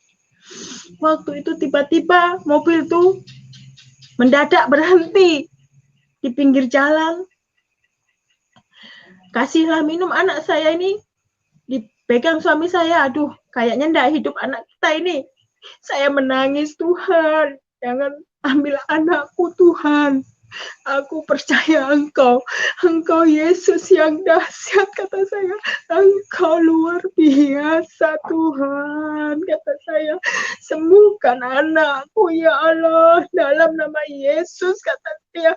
Anak saya harus sembuh, saya tidak mau kehilangan anak saya, kata saya. Saya beli aqua gelas waktu itu, saya teteskan. Kalinya anak ini masih hidup, masih bernyawa. Kata Pak sopir, ayo cepat naik. Perjalanan kita masih jauh, kita bawa anak ini. Anak saya itu warnanya sudah seperti terong. Tidak ada daya upaya untuk hidup. Perutnya semakin besar, semakin berbau seperti bangkai. Jadi setibalah di Bumi Harjo SP2, dihajar lagi dengan hujan deras, hujan kencang. Saya naik ojek menuju rumah sakit. Bilang dokter, Ibu, kenapa terlambat membawa anak? Ini nih sudah mati, katanya. Sudah tidak hidup, Bu. Warna seperti ini, katanya. Udah berkas nyusul, kata Pak dokter. Yang penting anak Ibu ini selamat. Iya, kata saya. Disitulah anak saya ditelanjangi itu, bau semua badannya itu, sudah tidak berdaya dan berupaya anak saya ini. Jadi dimasukkanlah ke sebuah inkubator. Ibu agamanya apa? Kata Pak dokter ini. Tapi saya itu masih menyangkal. Saya tidak terima Yesus. Saya bilang saya Islam, tapi saya Kristen. Ibu berdoa dengan kepercayaan masing-masing, katanya. Kayaknya anak Ibu ini tidak bisa diselamatkan lagi, kata dokter. Iya, saya menangis, Tuhan. Kenapa saya belum menerima Engkau? Tapi kenapa Engkau masih ada dalam kehidupan saya, ya Tuhan? Kenapa ya Tuhan? Kata saya masih menyangkal. Jadi waktu itu saya berdoa dengan Tuhan Yesus, dengan suami saya diajak berdoa. Mama, ayo kita berdoa, kata suami saya. Iya. Saya bawa dalam doa. Tiba jam siang, waktu itu dokter mau menengok, memberikan obatnya. Jadi saya tidak punya dana untuk membayar obatnya ini. Saya bingung, anak saya tidak dilayani lagi karena saya tidak ada pembiayaannya. Saya berdoa di situ, Tuhan Yesus, tolong sembuhkan anakku ya Tuhan. Saya tidak mau kehilangan anak saya ini, Tuhan, kata saya. Saya yakin dan percaya kuasa-Mu ada dalam kehidupan kami, Tuhan. Kami memang orang miskin, kami tidak punya daya upaya untuk membayar ini, tapi jika memang Kau ada di tangan-Ku, Tuhan, Engkau pasti memberikan berkat yang luar biasa, kata saya, dengan Tuhan Yesus ini. Tiba saatnya saya tuh ke rumah kakak ipar saya, Kak, anakku ini tidak ditolongi dokter, Kak, sedangkan anakku ini sudah parah. Masa? Kata kakak saya, iya yuk kita ke sana. Nah, disitulah kata kakak saya, Dek, kamu terima Yesus dengan lapang dada. Karena tangan Yesus, campur tangan Engkau tuh selalu ada dalam hidup kamu. Iya, Kak. Situ saya menangis. Saya minta ampun dengan Tuhan karena saya sering menyangkal dengan Yesus. Saya tidak bisa terima Yesus. Saya tidak setia dengan Yesus, kata saya. Tapi anak saya yang tadinya mati bisa hidup kembali itu karena Yesus luar biasa dalam hidup saya pribadi. Yesus sudah dahsyat. Selang 1 minggu anak saya di inkubator, saya dipanggil dengan dokter. Anak saya pulih dan sehat, bisa dibawa pulang. Disitulah ajaib Tuhan dalam hidup saya, kepribadian saya. Yesus memang luar biasa menolong dalam kehidupan saya. Jadi selang waktu, singkat cerita, anak saya ini sudah besar. Saya tuh datang ke gereja, menangislah. Ada seorang pendeta perempuan menangis. Jadi ditanya dengan pendeta yang satu, kenapa ibu menangis? Ya, saya melihat Ibu Dewi ini banyak roh jahatnya, katanya. Terus ekonominya ini mau hancur, kata Ibu Yeni. Jadi saya tuh, iya Kak Bu, iya Ibu, kita harus menambal perahu yang bolong, kata Ibu. Karena Ibu ini akan mengalami kehancuran. Di situ saya memang kurang bersyukur waktu itu dan tidak setia. Saya tuh hanya main-main. Saya hanya main-main dan tidak percaya. Sedangkan saya sudah Kristen. Singkat cerita, saya pulang dari gereja, apa yang dikatakan Bu Yeni itu memang benar. Terjadilah semuanya itu, kami habis-habisan, harta ndak ada, semua habis pokoknya. Sehingga cerita saya hamil lagi anak kedua. Saya sampai tidak bisa makan, susah. Karena saya menyangkal terus dengan Tuhan Yesus. Jadi singkat cerita saya hamil lagi anak saya. Waktu itu umur kandungannya 8 bulan. Saya ngandung 8 bulan. Di usianya 8 bulan ini, saya mengalami pembukaan 2. Saya bawa ke bidan. Kata bidan, Bapak tolong disiapkan ya pakaiannya, katanya popok-popoknya. Iya, kata saya. Kata suami saya, nanti saya antar Bu, perkiraan jam berapa? Kata bapak suami saya nih, nanti perkiraan jam 5:30 lahir Pak. Oh ya, ternyata sampai jam 11 malam, anak saya ini tidak mau lahir. Jadi terpaksa malam itu juga saya dirujuklah ke Imanuddin, ke rumah sakit besar lagi di Kota Pangkalan Bun. Jadi di situ langsunglah saya dirangsang, beli obat rangsang itu waktu itu 600.000. Tapi sudah bergerak terus, berdenyut, semakin sakit perut, tapi tidak ada pembukaan. Besoknya suami saya dipanggil lagi, Bapak, Ibu ini belum lahiran, kita harus melakukan lagi. Iya, kasih rangsang aja lagi, kata suami saya. Iya, obat diteteskan di lidah saya, semakin mengejolak. Rasa reaksi perut saya ini semakin kencang, semakin kuat. Nah, kata bidan, lapor ke dokter, Pak, Ibu ini mau melahirkan, sudah buka 8. Ya, oke, kita naikkan ke ruang bersalin. Saya dibawa ke lantai atas. Saya dibuka semua pakaian saya di situ karena saya mau melahirkan. Saya naik itu waktu itu jam 5:30 malam, kata dokter nanti jam 9 lahir, kata Pak dokter. Iya. Ditunggu dengan dokter ini sampai jam 9, jam 10. Aduh, Ibu, gimana ya, bapaknya tadi mana, katanya. Nggak tahu, Pak, saya sudah lemas. Terus anak ini tidak bisa dikasih rangsangan lagi, katanya. Anak ini harus dioperasi. Ya Tuhan, kata saya. Saya nggak punya uang waktu itu. Sepeser pun saya tidak pegang uang. Uang itu cuma 3 juta di tangan. Itu kan habis buat nebus semua obat.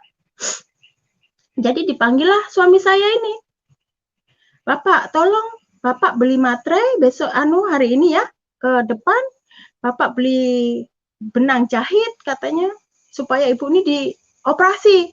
Kata suami saya, Bapak jangan dioperasi, kasih obat rangsang lagi. Tidak bisa, ibu ini sudah lemas, bayi ini sudah banyak masuk cairan, sudah banyak minum cairan ini Pak, nanti salah satu tidak terselamatkan, kata dokter. Biayanya berapa ya Pak kira-kira, kata suami saya ini nanya ke Pak dokter, karena kami ini tidak ada duit waktu itu, tidak pegang uang sama sekali, habis buat nebus obat semua 3 juta itu. Jadi kata Bapak siapkan 15 juta. Ya Tuhan Yesus, kata saya, aku ini yang kurang setia kepada Engkau, aku sering menyangkal Engkau Tuhan, apakah Engkau ini masih menolong aku, kata saya. Dalam diri saya, apa Engkau ini masih menolong aku ya Tuhan, kata saya. Aku tidak punya uang di tanganku Tuhan untuk biaya operasi. Suami saya bilang, iya saya tanda tangan.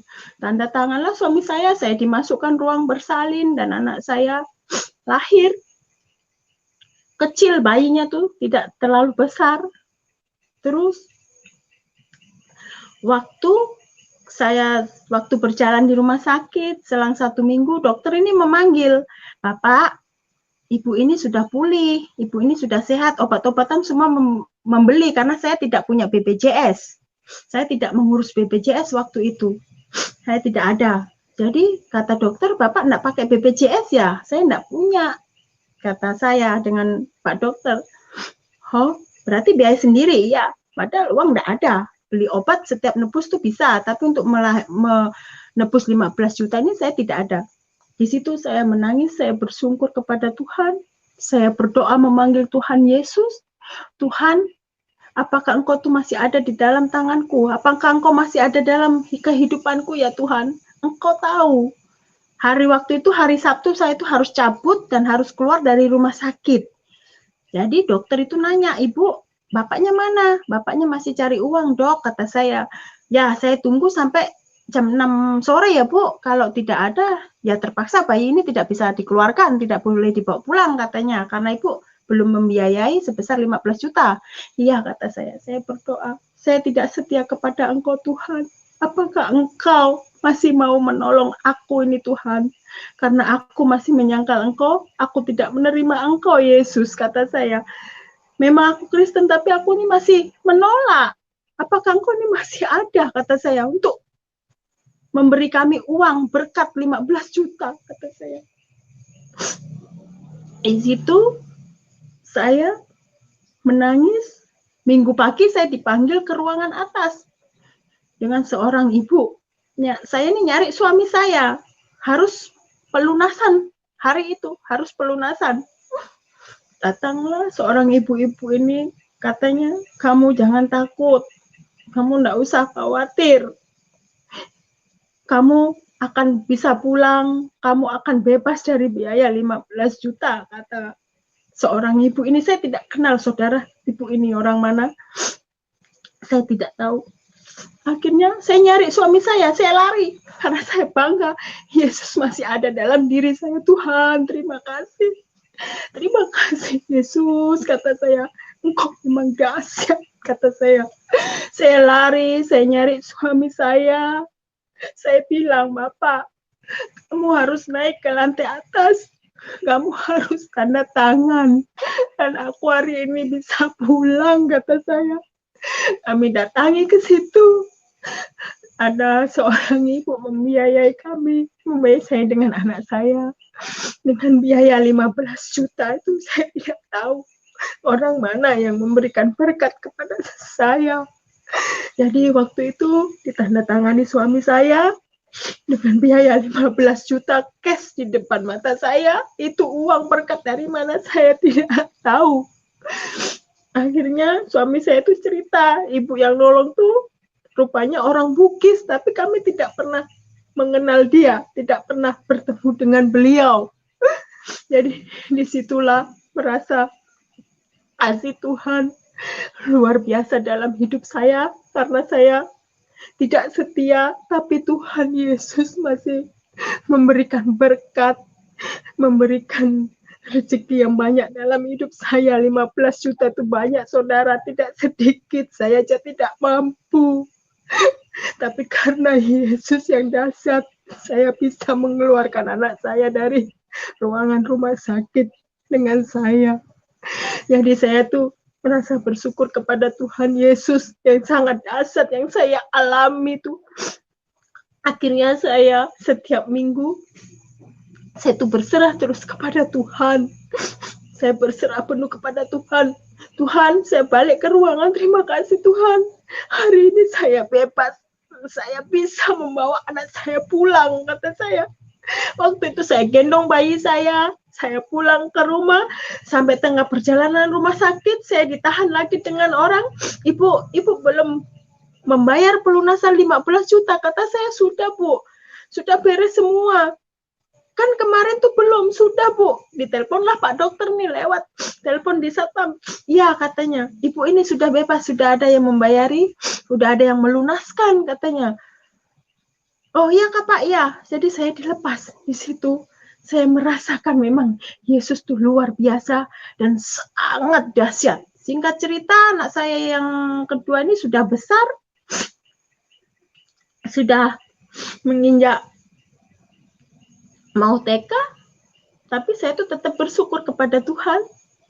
Biarpun yang saya alami, suami saya tidak ada pekerjaan, suami saya posisi sudah tidak ada kerjaan, apalagi musim COVID seperti ini, tapi saya bersyukur kepada Tuhan Yesus, saya masih dipelihara, saya masih diberikan napas kehidupan, saya masih dikasihkan berkat yang luar biasa, meskipun saya hanya seorang ibu yang bekerja mencukupi anak saya, mencukupi suami saya, mencukupi kebutuhan hari-hari saya, dengan gaji saya sehari 80.000 saudara, saya bekerja di warung makan, tapi saya merasa bersyukur.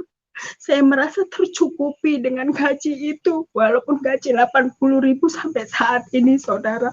Itu semua karena kemuliaan Tuhan, karena kebesaran Tuhan Yesus yang masih melihara saya saat ini. Bayangkan gaji 80.000 itu cukup di mana, tapi saya semua itu menerima dan ikhlas menerima berkat itu. Tapi saya tidak kekurangan, saudara. Saya cukup untuk menghidupi keluarga saya. Di situ saya sekarang saya tidak mau meninggalkan Yesus. Saya setiap minggu saya minta libur dengan warung makan itu. Ibu, saya kalau hari Minggu boleh enggak saya ini izin untuk ibadah? Iya, enggak apa-apa, Mak Kevin katanya. Jadi saya setiap hari Minggu saya libur di warung makan ini. Saya mementingkan Tuhan. Saya selalu datang ibadah di rumah Tuhan. Tuhan tuh memang luar biasa. Tuhan itu dahsyat bagi saya pribadi. Dengan gaji 80, saya bisa semuanya mencukupi. Waktu itu anak saya sekolah kan online, harus pakai HP. Mama harus beli HP, Mama. Iya nak, sabar ya, gaji Mama tuh cuma sekian, anakku harus sabar. Iya, kata. Waktu jalan 1 minggu, gurunya datangi saya ke warung makan tempat saya bekerja. Ibu, hari Senin ini anaknya ujian loh, harus ada HP. Iya, saya cuma mengelus dada, Tuhan. Jika Engkau menyertai saya, Tuhan, tolong cukupkan uang saya ini untuk membeli HP anak saya, kata saya. Dengan Tuhan Yesusnya saya berserah dan berseru. Kalau mengandalkan manusia itu kan tidak ada apa-apanya. Saya berserah kepada Tuhan, mengeluh kepada Tuhan. Tuhan, saya tidak punya uang, anak saya Senin ini harus ulangan. Di situ saya menangis, saya bersujud kepada Tuhan Yesus. Saya minta cukupkan uang saya untuk membelikan sebuah HP anak saya. Tuhan selalu menjawab saya. Akhirnya hari Minggu malam saya bisa membelikan sebuah HP anak saya. Dan anak saya hari Senin besoknya bisa mengikuti ujian dan bisa mengikuti ulangan di sekolahannya. Disitulah Tuhan memang dahsyat. Tuhan luar biasa dalam kehidupan saya pribadi. Saya tuh merasakan semuanya kasih Yesus masih mengalir dalam hidup saya. Saya sampai, Tuhan, gaji 80 ini cukup di mana? Beli HP yang harga segitu saya tidak mampu. Apalagi suami saya tidak ada kerja, Tuhan. Tapi aku yakin dan percaya, Tuhan kau pasti cukupkan, kata saya dengan Tuhan Yesus. Akhirnya Tuhan beri berkat. Saya berangkat ke pasar. Saya suruh anak saya memilih HP, dan yang dipilih itu HP yang saat ini saya pakai. Waktu itu harga 1.900.000. Saya belikan anak saya. Akhirnya anak saya sekolah. Sampai saat ini saya bisa bertahan hidup, saya bisa mencukupi kebutuhan hari-hari saya dengan gaji saya 80.000. Saya bersyukur sekali dengan Tuhan Yesus yang luar biasa dalam hidup saya. Saya tidak kekurangan suatu apapun. Meski saya harus menjadi tulang punggung, saya tidak mau bersungut-sungut meskipun suami tidak ada kerjaan, tapi saya tetap yakin dan percaya Tuhan akan sediakan berkat bagi saya di depan saya, apa yang saya pergumulkan. Semoga Tuhan semakin hari memberkati saya dan memberikan saya kesehatan dan kekuatan, karena Tuhan Yesus luar biasa. Apa yang tidak saya bisa membeli, membayar, tapi semua Tuhan cukupkan dalam hidup saya pribadi. Terima kasih, saya sudah bersaksi. Saya kembalikan kepada Pak Yusuf. Oke, terima kasih puji Tuhan ya. Mbak Dewi punya kesaksian sangat luar biasa bagaimana mujizat yang Tuhan Yesus kerjakan di dalam hidupnya. Sekalipun Mbak Dewi adalah orang yang terus mengabaikan Tuhan, menolak Tuhan Yesus, tetapi itulah Tuhan Yesus, Tuhan yang baik. Tuhan yang tidak emosional, Tuhan yang tidak marah-marah, ya, karena ditolak, terus kemudian Tuhan Yesus datang dengan ejekan atau omelan. Tuhan Yesus tidak seperti itu, ya. Tuhan Yesus pernah menampakkan diri dan mengajak untuk Ibu Dewi datang ke gereja. Tapi beliau juga pada waktu itu masih berkata, ini setan mana yang bicara sama saya? Ya begitulah, Tuhan Yesus itu Tuhan yang sangat baik. Dengan segala kasihnya, dia terus menuntun seseorang kepada keselamatan. Dia tidak emosional, dia tidak langsung tampar sama Mbak Dewi, kamu ini kurang ajar ya, kamu tidak tahu saya ini Tuhan. Kenapa kamu katakan saya ini setan? Atau saya penggal aja kepalamu karena kamu ini menghina saya. Ya, Tuhan Yesus tidak seperti itu, teman-teman. Tuhan Yesus Tuhan yang sangat baik. Tuhan yang panjang sabar, besar kasih setianya. Dan ditunjukkan dari seorang kepada seorang, dari narasumber kepada narasumber. Jadi apa yang tertulis di dalam Alkitab tentang Rasul Paulus itu juga seorang bejat. Dia pembunuh orang Kristen, dia penganiaya dari satu tempat ke tempat yang lain. Paulus terus menyiksa orang Kristen, menganiaya, memasukkan mereka ke dalam penjara. Tuhan waktu berjumpa dengan Paulus, Tuhan pun tidak marah-marah, Tuhan pun tidak jewer, tidak tempeleng, ya, Tuhan pun juga tidak penggal kepalanya. Kurang ajar kau Paulus ya, kau siksa umatku, kau siksa orang-orang yang percaya kepadaku. Tuhan tidak seperti itu. Inilah membuktikan bahwa tidak bisa dibantah. Tidak ada yang bisa membantah dari cara Tuhan Yesus menghampiri manusia. Di situ kita bisa melihat bahwa dia adalah Tuhan yang maha kasih, ya Tuhan yang maha baik. Ya. Terus kemudian satu saat Ibu Dewi tadi juga sudah bercerita, anaknya masuk rumah sakit dan membutuhkan biaya 15 juta. Tuhan Yesus yang bayar. Ya. Tuhan Yesus tetap dengan kasihnya. Tuhan Yesus kalau sudah memilih seseorang, dia tunjukkan kuasanya dan tidak perlu manusia atau orang pilihannya itu berlelah-lelah mengalami hal yang semakin sulit di dalam hidup ini. Dia kirim malaikat yang diutus oleh Tuhan lewat sebagai manusia pada waktu itu untuk membayarkan rumah sakit. Dan ini adalah kesaksian nyata. Ini adalah kesaksian yang real yang dialami oleh orang-orang Kristen. Jadi kami di dalam Tuhan Yesus itu bukan karena kami disuruh bersaksi. Bersaksi kau. Aku bersaksi bahwa Tuhan Yesus adalah Tuhan. Kami tidak disuruh, tapi kami mengalami. Kami merasakan, kami melihat dengan mata kepala kami meraba dengan tangan kami mengalami nyata di dalam hidup kami. Bahwa Tuhan Yesus itu Tuhan yang penuh kuasa. Dia penuh dengan mujizat, dia penuh dengan kasih sayang. Dia mengulurkan tangannya dan membuat Mbak Dewi terbebas, terlepas dari beban berat. Firman Tuhan itu sempurna. Marilah kepadaku yang letih lesu dan berbeban berat, aku akan memberikan kelegaan kepadamu. Jika engkau juga teman-teman, ya mungkin engkau belum percaya Tuhan Yesus, atau mungkin engkau tergolong orang yang suka menghina, atau mungkin engkau tergolong orang yang suka menguji Tuhan Yesus.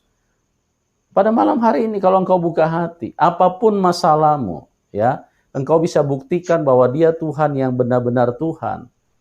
Dia bukan sekelas manusia, karena Nabi tidak pernah ada yang bisa menampakkan diri dan yang terus bekerja, yang terus melakukan mujizat sampai saat ini. Musa itu nabi besar, Daud itu raja besar, terus siapa lagi? Ya, Abraham. Tapi tidak pernah bisa menampakkan diri, tidak pernah Abraham terus muncul di depan orang Kristen atau di depan orang-orang yang belum kenal Tuhan dan melakukan mujizat. Karena apa? Karena Abraham cuma manusia. Ya.